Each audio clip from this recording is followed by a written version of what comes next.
کا ووعدکا اللہم ان شئت لن تعبد بعد اليوم ابدا۔ اے اللہ تو نے جو کامیابی کا فتح کا وعدہ فرمایا ہے میں اس کا واسطہ دیتا ہوں، میں تیرا رسول ہوں، آج کامیابی عطا فرما۔ یہ جو میری محنت کا خلاصہ 313 لا کر یہاں چھوڑ دیا ہے میں نے اس میدان میں، کافروں کا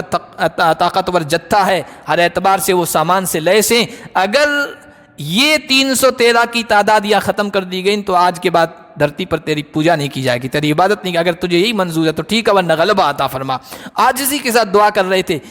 کندھے پر چادر تھی وہ بھی گر رہی تھی۔ حضرت ابوبکر صدیق آئے اور کہا یا رسول اللہ لقد الححت علی ربک، بہت زیادہ اصرار کر لیا آپ نے، بس بس حسبک حسبک، اب کافی ہے، اللہ کی طرف سے انشاءاللہ مدد آئے گی۔ کہتے ہیں کہ اللہ کے نبی اپنی چادر کو سمیٹتے ہوئے اچھلتے ہوئے، زرہ پہنی ہوئی تھی، ہتھیار تھا جو لباس تھا جنگی وہ پہنا ہوا تھا، اچھلتے ہوئے خیمے سے باہر آئے اور آپ کی زبان پر یہی آیتیں تھیں سیہزم الجمع ویولون الدبر۔ ارسلنا علیہم حاصبا الا آل لوط نجیناہم بسحر نعمتا من عندنا کذالک نجزی من شکر۔ آج کے درس کا آغاز ہم اللہ کے فضل و کرم سے سورہ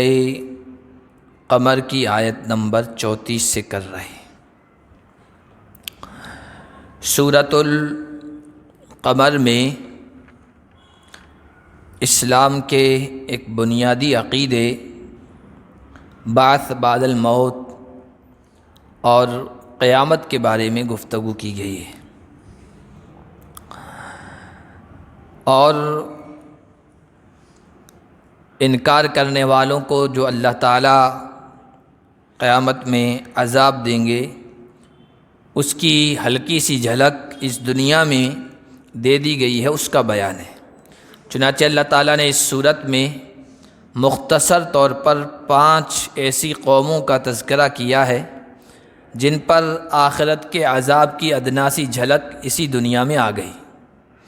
اللہ نے ان کو عذاب میں مبتلا کیا اور نیست و نابود کر دیا۔ ان میں سے 3 قوموں کا ذکر اس سے پہلے ہم پڑھ چکے ہیں، اور آج جس آیت سے ہم نے شروعات کی ہے اس میں قوم لوط کا ذکر ہے۔ اللہ تعالیٰ بیان فرماتے ہیں کذبت قوم لوط بالنذر، لوط کی قوم نے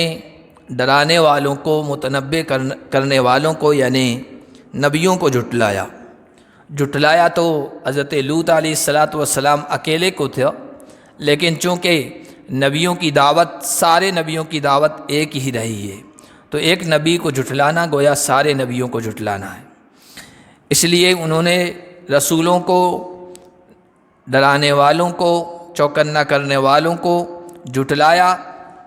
اور اس تکذیب اور جھٹلانے کے نتیجے میں اللہ تعالیٰ فرما رہے ہمارا عذاب ان پر آیا۔ لوط علیہ السلام حضرت ابراہیم کے بھتیجے ہیں،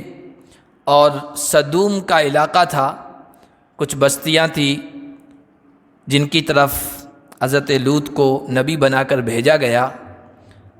تقریباً 4-5 لاکھ کی آبادی تھی۔ ان کا جو جرم تھا، ایک تو جرم کفر و شرک تھا ہی، جتنی بھی قومیں پہلے تباہ کی جا چکی ہے ان میں ایک جرم تو سب میں کامن تھا، مشترک تھا، وہ کفر و شرک کا۔ اس کے بعد ان کے اندر بہت ساری اخلاق کی، اعمال کی بیماریاں تھیں، کمزوریاں تھیں، جن کی پاداش میں ان پر اللہ کا عذاب آیا اور اللہ کی گرفت میں وہ پکڑے گئے۔ تو ایک تو یہ کفر و شرک میں مبتلا تھے، دوسرا ان کا جو جرم تھا وہ جرم ایسا تھا کہ اس کے موجد، اس کے بانی یہی لوگ تھے۔ وہ جرم اس سے پہلے کسی قوم میں نہیں تھا، اور وہ یہ تھا کہ مرد سے خواہش پوری کرنا، مرد سے خواہش پوری کیا کرتے تھے، اس کو عمل قوم لوط بھی کہا جاتا ہے۔ یہ انہی کی پہچان تھی، انہی کی شناخت تھی، اس سے پہلے کبھی دنیا میں یہ جرم نہیں پایا گیا۔ تو یہ ایسا اللہ کی نگاہ میں سخت اور ناپسندیدہ فعل اور عمل ہے کہ سب سے خطرناک عذاب ان پر آیا ہے۔ اور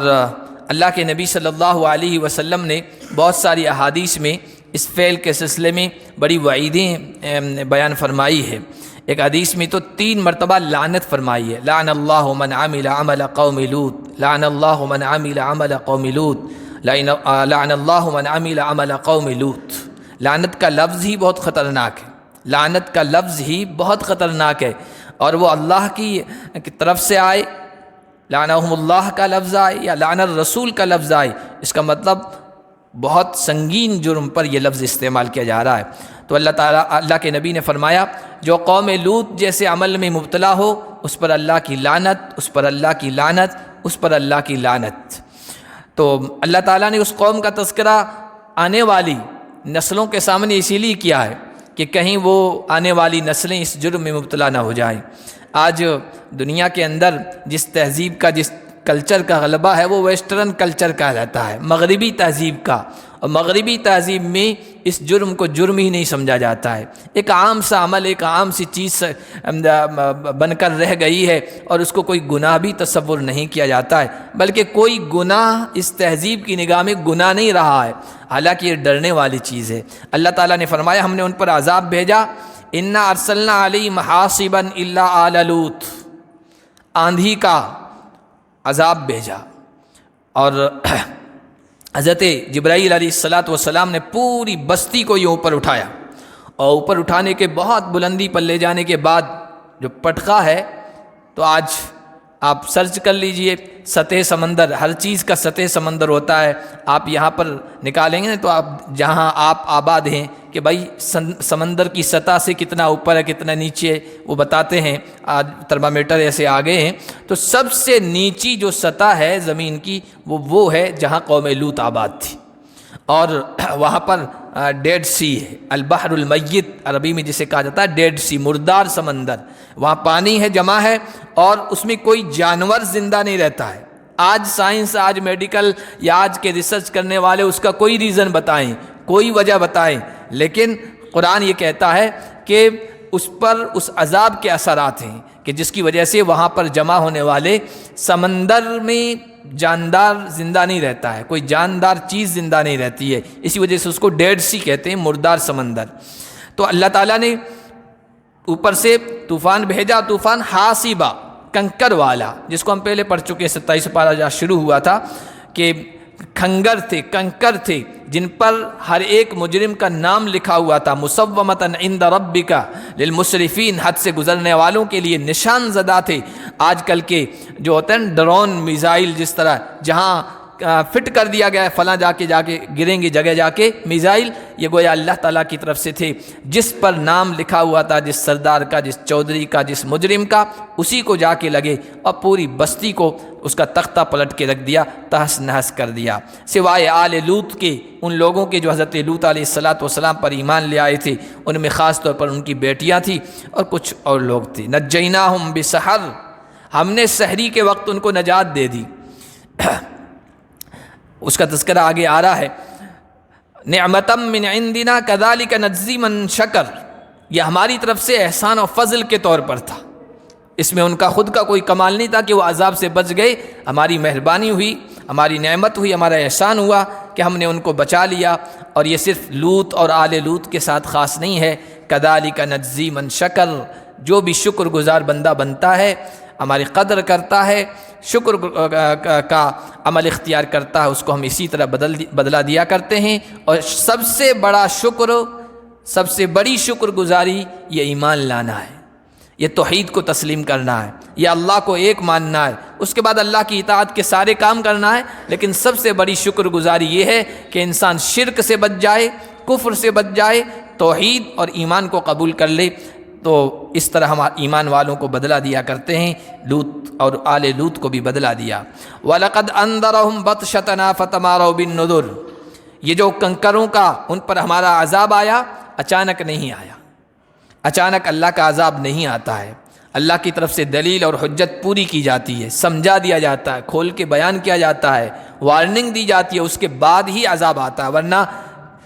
وہ قوم کہے گی کل قیامت کے دن ہمارے پاس کوئی ڈرانے والا ہی نہیں آیا، ہمیں کوئی متنبع کرنے والا ہی نہیں آیا، سمجھانے والا بھی نہیں آیا، ہم سمجھ جاتے، صحیح راستے پہ آ جاتے۔ تو اللہ تعالیٰ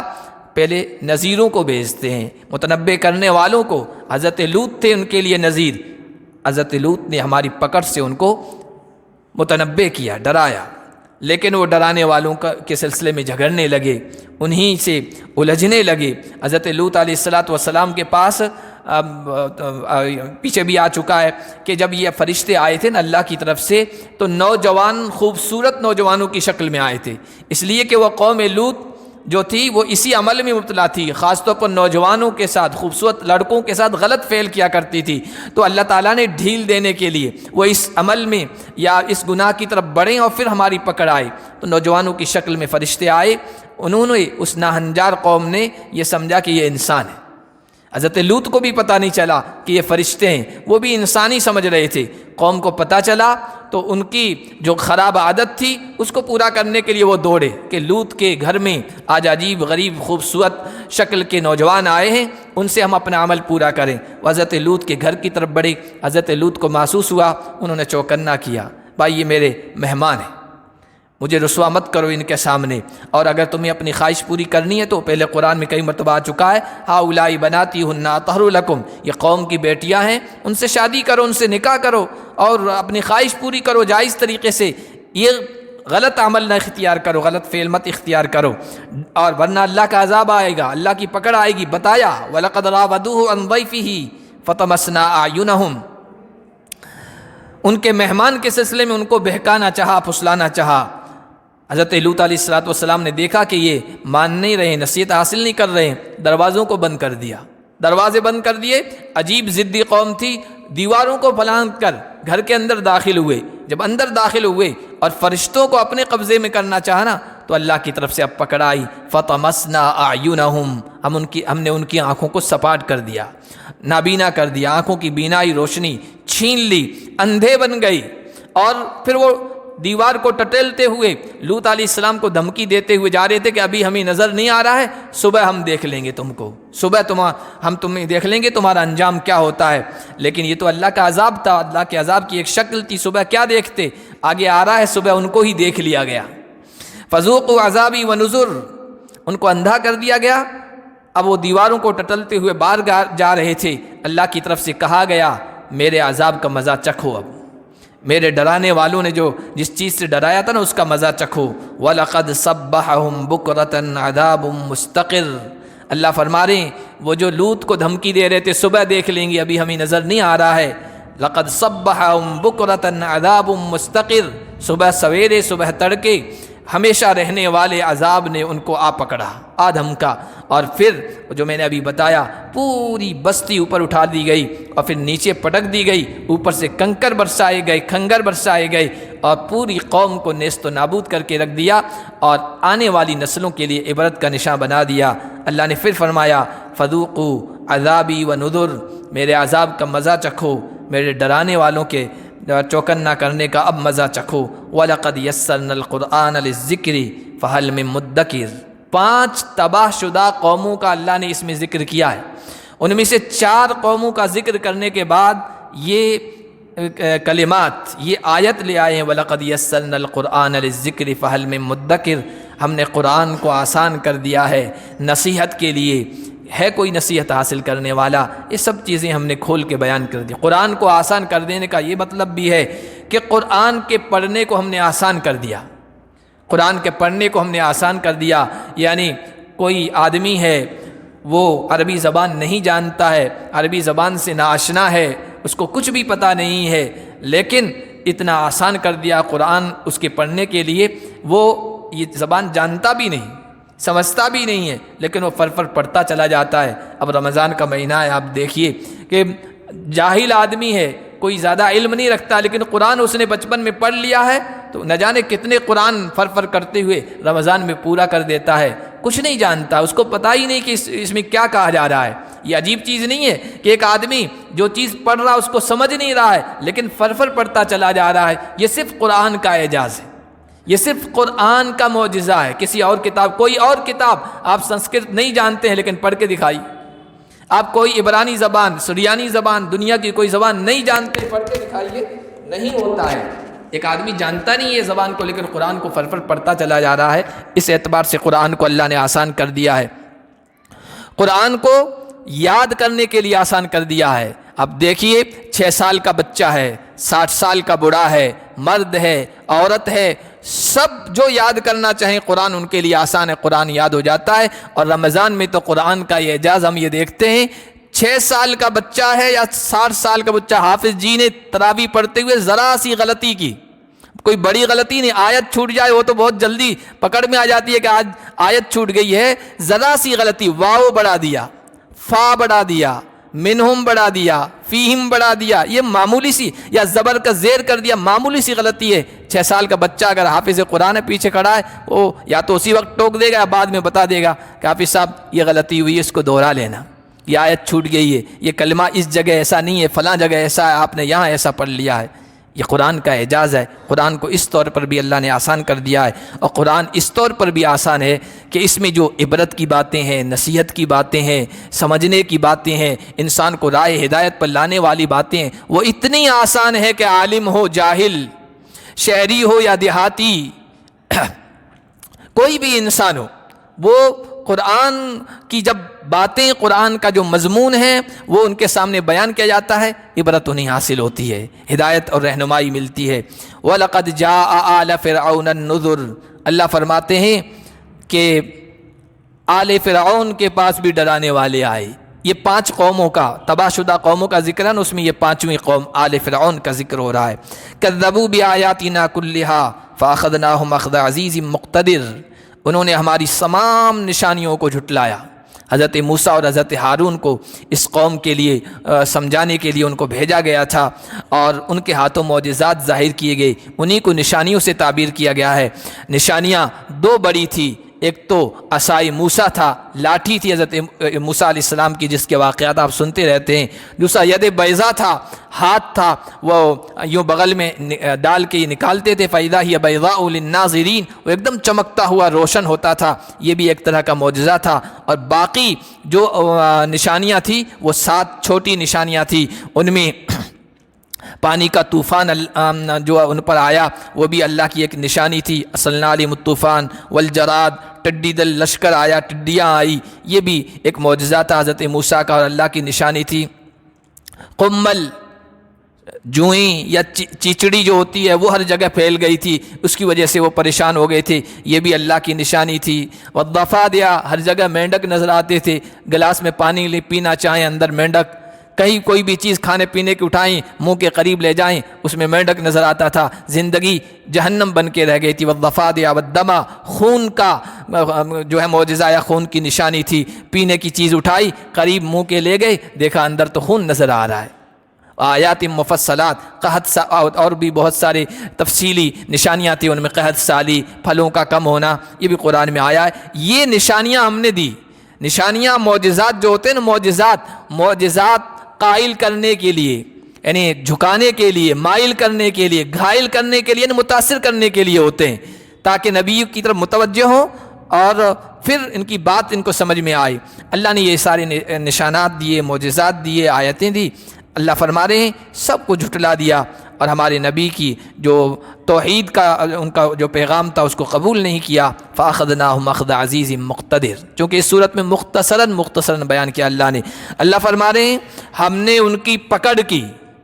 ایسی ذات کے پکڑ کرنے کی طرح جو